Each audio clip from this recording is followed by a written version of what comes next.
Hi పిల్లలు, ఈరోజు మనం ఒక మంచి కథ చెప్పుకుందామా. స్నేహం. ఒక సింహానికి నది ఒడ్డుకు వెళ్ళి షికారు చేయాలి అనిపించింది. వెంటనే అది నది తీరానికి వెళ్ళి పచార్లు చేయడం ప్రారంభించింది. అలా చేస్తుండగా దానికి నీటిలో ఒక డాల్ఫిన్ కనిపించింది. డాల్ఫిన్ నీటిలో నుంచి పైకి ఎగురుతూ కిందకి పడడం చూసి దానికి భలే ముచ్చటేసింది. చాలాసేపు డాల్ఫిన్ ఆటలను అలా చూస్తూ ఉండిపోయింది. నీటిలో ఇలా విచిత్ర విన్యాసాలు చేసే జంతువు మరొకటి లేదు. నేలపై నేను మృగజీవును, డాల్ఫిన్తో నేను స్నేహం చేస్తే ఎలా ఉంటుంది అనుకుంది.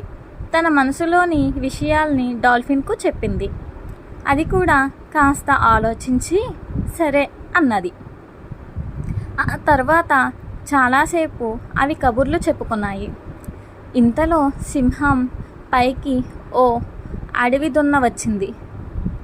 సింహం దానితో తీవ్రంగా పోరాడింది. కానీ నది తీరంలో ఇసుక ఎక్కువగా ఉండడంతో అంత బలంగా పోరాడలేకపోయింది. తనకు సహాయం చేయాలి అని డాల్ఫిన్ను కోరింది.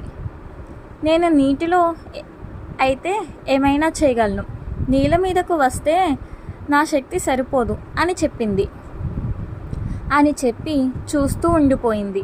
అలా చాలాసేపు సింహంతో పోరాడి దున్న ఆఖరికి అలసిపోయింది.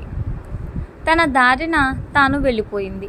అప్పుడు డాల్ఫిన్ మిత్రమా, నువ్వు ఆపదలో ఉన్నప్పుడు నేను ఆదుకోలేకపోయాను. ఇక మన స్నేహానికి అర్థమేమిటి?